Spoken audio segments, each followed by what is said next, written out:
అనుదిన అరుణోదయ స్తుతి కార్యక్రమంలో అనుదినము మాతో కలిసి దేవుణ్ణి స్తుతిస్తున్న ప్రియ సహోదరి సహోదరులందరికీ మన రక్షకుడు ప్రభువైన యేసుక్రీస్తు నామములో వందనాలు తెలియజేస్తున్నాం. నేటి ఉదయకాలం ముందు మన స్తుతి అంశం దేవుని గొర్రెపిల్ల. ప్రకటన గ్రంథము 22వ అధ్యాయము మొదటి 2 వచనాలు చదువుకుందాం. మరియు స్ఫటికము వలె మెరిగినట్టి జీవజలముల నది దేవుని యొక్కయు గొర్రెపిల్ల యొక్కయు సింహాసనం వద్ద నుండి ఆ పట్టణపు రాజవీధి మధ్యను ప్రవహించుట ఆ దూత నాకు చూపెను. ఆ నది యొక్క ఈవల ఆవల జీవవృక్షముండెను. అది నెల నెలకు ఫలించుచు 12 కాపులు కాయను. ఆ వృక్షము యొక్క ఆకులు జనములను స్వస్థపరచుటకై వినియోగించును. ప్రియ సహోదరి సహోదరులారా, మనము ప్రకటన గ్రంథంలో ఉన్న గొర్రె పిల్లను మనం జ్ఞాపకం చేసుకుంటూ దేవుని స్తుతిస్తూ వస్తూ ఉన్నాం.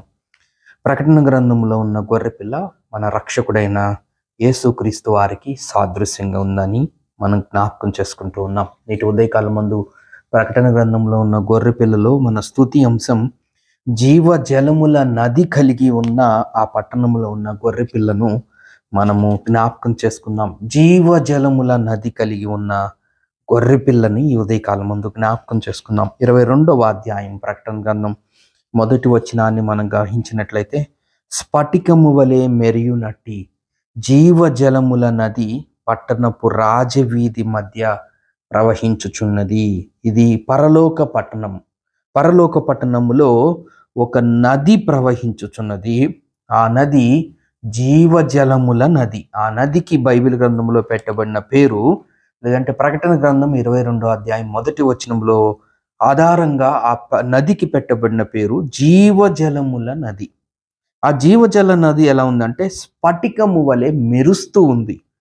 సాధారణంగా నీళ్ల మీద సూర్యకిరణాలు పడుతున్నప్పుడు కొంత మెరుపును మనం గమనించవచ్చు. కానీ ఇక్కడన్న ఆ మెరుగినట్టు జీవజల నదులు ఎలా ఉన్నాయి అంటే ఒక స్ఫటికము వలె, స్ఫటికమును పోలిన వలె ఆ జీవజల నది ఉన్నట్లుగా మనం చూస్తూ ఉన్నాం. ఈ జీవజల నది పరలోక పట్టణంలో ఉంది. ఇలాంటి జీవజల నది దగ్గర మన గొర్రెపిల్ల అయిన యేసుక్రీస్తు వారు ఉన్నారు. జీవజల నది కలిగి ఉన్న గొర్రెపిల్ల అయిన యేసుక్రీస్తు వారిని ఉదయకాలం ముందు మనం జ్ఞాపకం చేసుకుంటూ ఆయనను స్తుతిస్తూ వస్తూ ఉన్నాం. ఆదికాండంలో కూడా ఏదెను తోటలో ఒక నదిని మనం గమనిస్తూ ఉంటాం. ఆదికాండం 1వ అధ్యాయం 2, 3 అధ్యాయాల్లో దేవుడు సృష్టిని సృష్టించిన తర్వాత సమస్తము అందులో ఆ చెట్లు, ఫలాలు, వృక్షాలు, జంతువులు సమస్తం సృష్టించిన తర్వాత దేవుడు మానవుని కూడా సృష్టించాడు. అక్కడ నది ఉన్నట్లుగా మనం చూస్తూ ఉన్నాం. ఇక్కడ కూడా ఒక నది ఉంది. పరలోక పట్టణంలో ఒక నది ఉంది. ఆనాడు ఏదెను తోటలో ఒక నది ఉంది. కానీ ఆ నదికి ఈ నదికి కొన్ని పోలికలు ఉన్నాయి.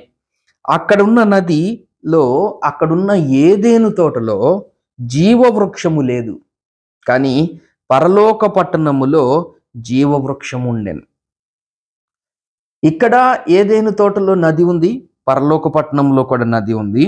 కానీ ఏదెను తోటలో ఒక వృక్షం ఉండెను, అది జీవవృక్షము కాదు. కానీ ఇది భూలోకమందమైనది, పరలోక సంబంధమైనది అనే వ్యత్యాసాన్ని మనం గమనించవచ్చు. ఏదెను తోటలో ఉన్న ఆ నది భూలోక సంబంధమైనది అయితే, పరలోకంలో మనం చూస్తున్న జీవజలపుల నది అది పరలోక సంబంధమైనది. ఏదెనులో ఉన్న నది అది అపరిపూర్ణమైనది, సంపూర్ణమైనది కాదు, కొంతకాలం ఉండిపోయేది. కానీ పరలోక పట్టణంలో మనం చూస్తున్న జీవజలముల నది అది పరిపూర్ణమైన నది, అది సదాకాలం ఉండే నది, అది యుగయుగాలు ప్రవహించే నది. ఆ నదే జీవజలముల నది.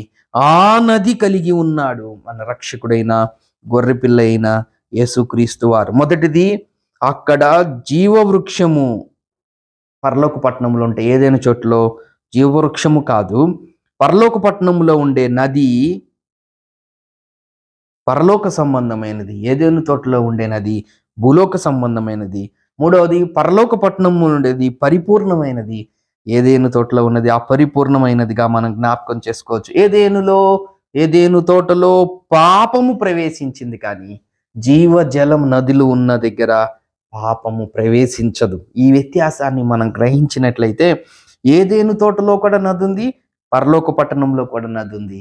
కానీ ఏదేను తోటలో పాపము ప్రవేశించింది, కానీ జీవజలముల నది మన గొర్రెపిల్ల అయిన యేసుక్రీస్తు వారు ఉంటున్న ఆ నది లోపలికి పాపము ప్రవేశించటము అసంభవము, సాతాను ప్రవేశించటం అసంభవం.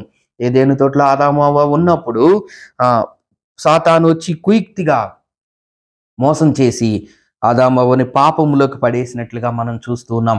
ఏదేను తోటలో పాపం ప్రవేశించింది, ఏదేను తోటలోకి సాతాను ప్రవేశించాడు. కానీ పరలోక పట్టణములో ఉన్న జీవజల నది కలిగి ఉన్న ఆ గొర్రె పిల్ల అయిన యేసుక్రీస్తు వారు ఉంటున్న ఆ ప్రముఖ పరిస్థితుల్లో ఆ ప్రాంతంలోకి పాపము ప్రవేశించుట అసంభవము, సాతాను ప్రవేశించుట అసంభవం. ఆది కాండంలో ఏదేనుకు ప్రకటన గ్రంథంలో ఉన్న ఈ ఈ జీవజల నదిని మనము పోల్చుకుంటూ మనం ధ్యానం చేసుకుంటే ఎంతో వ్యత్యాసం. ఇలాంటి జీవజల నది కలిగి ఉన్న ఆ గొర్రెపిల్ల అయిన యేసుక్రీస్తు వారు పరలోక పట్టణంలో సింహాసనం దగ్గర, ఆ మాటను కూడా మనం జ్ఞాపకం చేసుకోవచ్చు.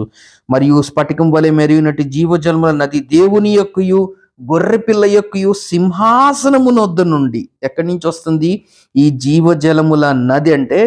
గొర్రెపిల్ల అయిన దేవుని యొక్కయు గొర్రెపిల్ల యొక్క సింహాసనము నొద్ద నుంచి వస్తూ ఉంది. మరి ఏదైనా తోటలో ఆ సింహాసనం లేదు. కాబట్టి ప్రకటన గ్రంథంలో మనం చదివిన ఈ భాగాన్ని మనం ఈ వ్యత్యాసాలని గమనించినట్లయితే ఏదేను తోటలో జీవజల నదులు లేవు, కానీ పరలోక పట్టణంలో జీవజల నదులు ఉన్నట్లుగా మనం చూస్తూ ఉన్నాం. కాబట్టి ఈ మాటలన్నీ మనం జ్ఞాపకం చేసుకుంటే జీవజల నది కలిగి ఉన్న ఆ పట్టణంలో మన రక్షకుడైన గొర్రెపిల్ల అయిన యేసుక్రీస్తు వారు ఉన్నట్లుగా మనం చూస్తూ ఉన్నాం.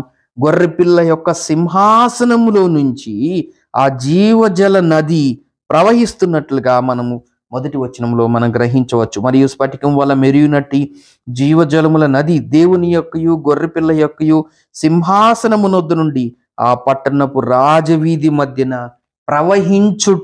ప్రవహించుట బయలు వెళ్ళుట ఆ దూత నాకు చూపెను అని మనం చదువుతూ ఉన్నాం. ఈ భాగంలో చెప్పబడిన ఈ జీవజలముల నది, జీవజలం అనగా క్రీస్తు అనుగ్రహించే నిత్య జీవమే.